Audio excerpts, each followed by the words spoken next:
Class 10th Ranjan कला के important question देखिए। जैन चित्रकला के प्रसिद्ध स्रोत क्या है? ठीक है, तो ये है कल्पसूत्र। ठीक है, तो कल्पसूत्र एक जैन ग्रंथ है। कल्पसूत्र क्या है?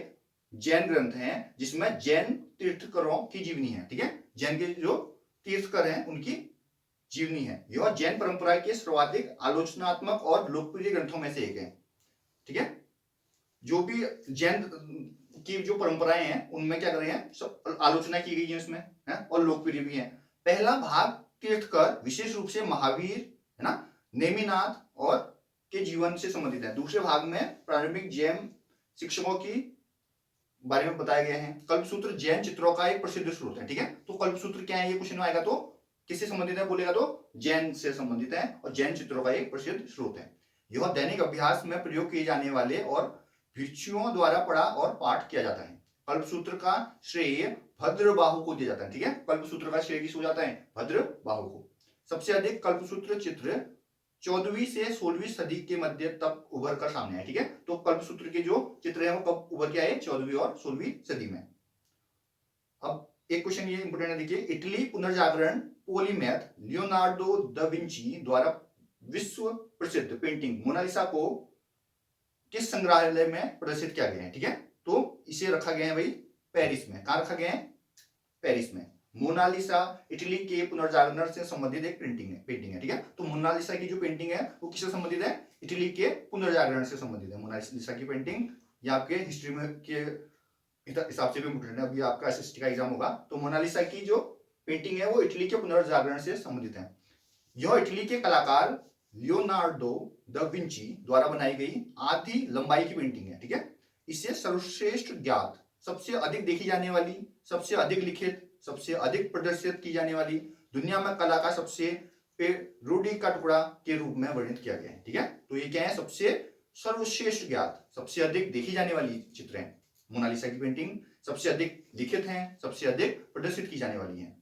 यह उत्कृष्ट कृति फ्रांसिस्को डेल जियोकोडो की पत्नी इतालवी महान महिला लिसा गेरार्डिन की संभावना है और लोम्बोर्डिया के सफेद चिनार पैनल पर तेल में है। इसमें 1962 में अमेरिकी डॉलर 100 मिलियन में इतिहास में सबसे अधिक बीमा मूल्य के लिए गिनीज वर्ल्ड ऑफ रिकॉर्ड को बरकरार रखा है। मोनालिसा पेरिस में लूव्र संग्रहालय में गैलरी में बुलेट प्रूफ ग्लास के पीछे रखी हुई है। ठीक है, तो कहां रखा गया है? इसके पेरिस में रखा गया है। और कौन से संग्रहालय में? लूव्र। ठीक है, लूव्र एक संग्रहालय है, संग्रहालय जहां पर स्टोर कर रखा है इसको, जहां यह 1804 से संग्रहालय के संग्रह का हिस्सा रही है। ठीक है, तो 1804 से वहां रखा गया है, कहां? पेरिस में। पेंटिंग के कंपनी स्कूल के नाम से भी जाना जाता है। ठीक है, किस स्कूल को पेंटिंग के कंपनी स्कूल के नाम से भी जानता है? तो पटना स्कूल है। इसको क्या किस नाम से जानते हैं अपन? पेंटिंग के कंपनी स्कूल के नाम से भी। ठीक है, तो कंपनी स्कूल शब्द का प्रयोग अक्सर चित्रकला के पटना स्कूल के पर्यायवाची के रूप में करते हैं, लेकिन यह शब्द भारतीय कला के इस चरण के थोड़े अलग पहलुओं को दर्शाता है। कंपनी स्कूल शब्द का प्रयोग आमतौर पर भारतीय चित्रकला की उस शैली का वर्णन करने के लिए किया जाता है जो 19वीं शताब्दी के ईस्ट इंडिया कंपनी के अधिकारियों के संरक्षण में। देखिए इंपोर्टेंट क्वेश्चन है, निहाल चंद्र राजस्थान की किस चित्रकला शैली से संबंधित है? ठीक है, तो ये है किशनगढ़।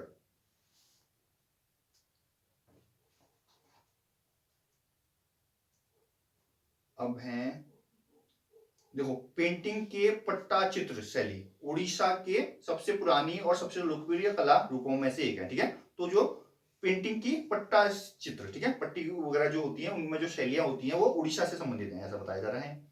पटचित्रों को सूती कपड़े की छोटी सी पट्टी पर किया जाता है। ठीक है, तो पट्टियों में बनाया जाता है, इनके बॉर्डर्स वगैरह जिसे बोलते हैं हम, इसकी बात कर रहे हैं।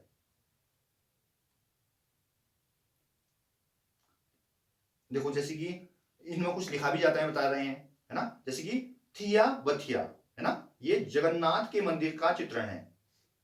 और कृष्ण लीला जो है वो भगवान कृष्ण के रूप में जगन्नाथ का अधिनियम एक बच्चे के रूप में अपनी शक्तियों का प्रदर्शन है। और दास बतारा पट्टी भगवान विष्णु के 10 अवतार से रिलेटेड है। और पंचमुखी जो है वो भगवान गणेश का 5 मुख वाले देवता के रूप में चित्रण है। अगर पूछेगा कि चित्रकला की कौन सी शैली महाराष्ट्र की है, तो वारली शैली है, ठीक है। कौन सी? वारली। ये कहां से है? महाराष्ट्र से रिलेटेड है। वारली चित्रकला एक प्रकार की आदिवासी कला है, ठीक है। वारली जो चित्रकला की है वो आदिवासी कला है, जिसका प्रचलन महाराष्ट्र की एक जनजाति, कौन सी? वारली। वारली एक जनजाति है महाराष्ट्र की, ठीक है। अन्य स्थानीय जनजातियां भी इस चित्र के निर्माण में भाग लेती हैं, जो प्रारंभिक रूप से केवल त्योहारों के मौसम और सर्दियों के मौसम में घर की दीवारों में की जाएंगी। अब देखो, चित्रकला की बहुत सारी शैलियां हैं, ठीक है, ये इंपोर्टेंट है। देखो, लघु चित्रकला जो है वो राजस्थान से रिलेटेड है, और जो मधुबनी है वो बिहार से रिलेटेड है, ठीक है। चित्रकला की शैलियां हैं ये सब। और कलम जो है वो है आंध्र प्रदेश की शैली। बंगाल पाट की कालीघाट चित्रकला पश्चिम बंगाल से रिलेटेड है, और पहाड़ी कला जो है वो राजस्थान से रिलेटेड है, और पटचित्र अभी जब हमने देखा था उड़ीसा से रिलेटेड है, ठीक है, संबंधित है।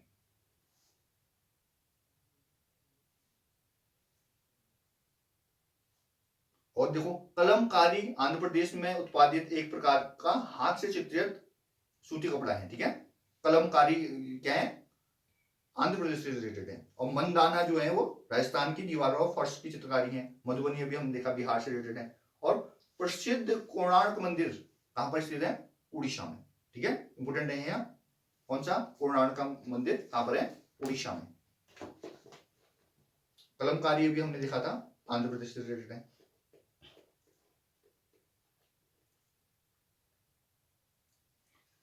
देखो, चित्रकला माई मदर किसके द्वारा चित्रित की गई है, ठीक है। जो चित्रकला जो है माई मदर किसके द्वारा चित्रित है? अवनींद्र नाथ टैगोर, ठीक है, अवनींद्र नाथ टैगोर। तो चित्रकला माई मदर को अवनींद्र टैगोर ने 1912-13 में चित्रित किया गया है। यह एक लघु चित्र है जिसकी अलंकारी रूप से सज्जित किया गया है, ठीक है। जो अवनींद्र नाथ टैगोर हैं उन्होंने अपनी मां की मृत्यु के बाद चित्रित किया गया था, ठीक है। अब देखिए, जैसे बंकिम चंद्र चटर्जी हैं, तो वे कौन है? एक उपन्यासकार है, एक कवि है ना। बंकिम चंद्र चटर्जी का जन्म 1838 में बंगाल प्रेसिडेंसी में हुआ था, ठीक है। उन्होंने वंदे मातरम है ना की रचना की थी, आप जानते हैं। और आनंद मठ भी जानते हैं आप इनका, है ना।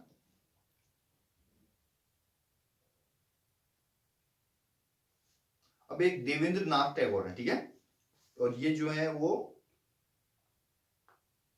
ब्रह्म समाज के प्रमुख हैं।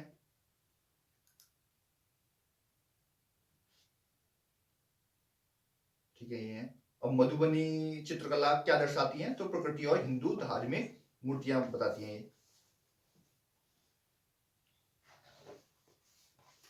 ठीक है। अब अगर पूछा जाएगा मिथिला शैली किस के जो चित्रकला है वो कौन से राज्य से संबंधित है, तो ये बिहार से रिलेटेड है, ठीक है। जैसे मधुबनी देखी थी अभी हमने, वैसी मिथिला भी है जो भी बिहार से ही है। तो लोक चित्रकला की इस शैली में रामायण के दृश्य दिखते हैं, हिंदू देवी देवताओं के चित्र कैनवास पर चित्रित हैं, ठीक है। और तल पेंटिंग जो है वो उत्तर प्रदेश से रिलेटेड है। कालीघाट पटकला कोलकाता से रिलेटेड है। अब अगर पूछा जाएगा पट्टा चित्रकला रूप हिंदू पौराणिक कथाओं में से किस भगवान को समर्पित है, तो ये भगवान जगन्नाथ को समर्पित है, ठीक है।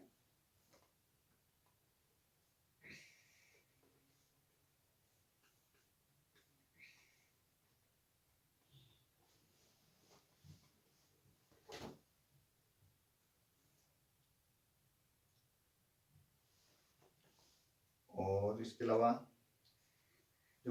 अलावा आपको प्राथमिक रंग पता होने चाहिए, ठीक है। कौन से होते हैं? लाल, हाँ, लाल नीला पीला, ठीक है। तो प्राथमिक रंग जो होते हैं मेन रंग होते हैं, ठीक है। इसके अलावा आपसे पूछ सकते हैं, देखो ये तो मोनालिसा तो अभी देख लिया था हमने, मोनालिसा की पेंटिंग के बारे में, ठीक है। और आपसे क्या पूछ सकता है?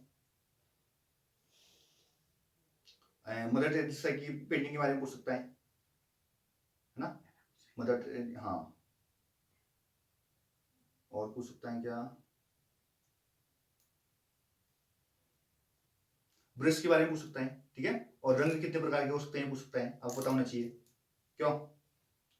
तो मेन कौन कौन से रंग होते हैं ये पूछ सकता है। द्वितीय रंग किसे बोलते हैं पूछ सकता है, ठीक है। जो रंग क्या कहते हैं, दो रंगों से मिलकर बने होते हैं, ठीक है। कला कौन सी भाषा का शब्द है पूछ सकता है, ठीक है, और लिख देंगे। तो जो ये मोनालिसा की पेंटिंग है वो इतालवी चित्रकार लियोनार्डो दा विंची ने मोनालिसा नामक एक तस्वीर 1503 से 1514 में बनाई गई थी, ठीक है। और कला तो आप जानते हैं संस्कृत भाषा का शब्द है। कला शब्द मूलतः संस्कृत भाषा का शब्द है। कला शब्द का वर्णन प्राचीन वैदिक साहित्य में मिलता है। कौन से, ऋग्वेद में मिलता है, ठीक है। अजंता की गुफाएं कौन से धर्म से रिलेटेड है, बौद्ध धर्म से। तो अजंता गुफाएं कहां पर है, महाराष्ट्र में, याद रखिएगा ना। भारत में स्थित तकरीबन 29 चट्टानों को काटकर बनाया बौद्ध स्मारक गुफाओं को द्वितीय शताब्दी ईसा पूर्व के बनाए गए हैं ये, और ये बौद्ध धर्म से रिलेटेड है। और देखो अगर बोलेगा कि बिना ब्रश की सहायता से कौन से रंग किए जाते हैं, तो पेस्टल कलर, हाँ, पेस्टल रंगों का प्रयोग बिना ब्रश की सहायता से कर सकते हैं आप, और खुरदरे कागज से का इस्तेमाल करते हैं इसमें ना। और नीला रंग नेत्रों पर कौन सा प्रभाव डालता है, ठंडा प्रभाव डालता है। अगर आपसे बोलेगा कि सफेद रंग का विरोधी रंग कैसा है, काला रंग है, और रंगों का राजा कौन है, नीला है। और प्राथमिक रंग आप जानती हो, अभी हमने लाल, पीला और नीला प्राथमिक रंग है। ये तीनों रंग अन्य रंगों का आधार है, ठीक है, बेस है ये। इनमें इनसे अन्य रंग भी बनाए जा सकते हैं बोल रहे हैं। जैसे कि 3 माध्यमिक रंग होते हैं, कौन कौन से, नारंगी, हरा और बैंगनी। नोट कर लेना है ना।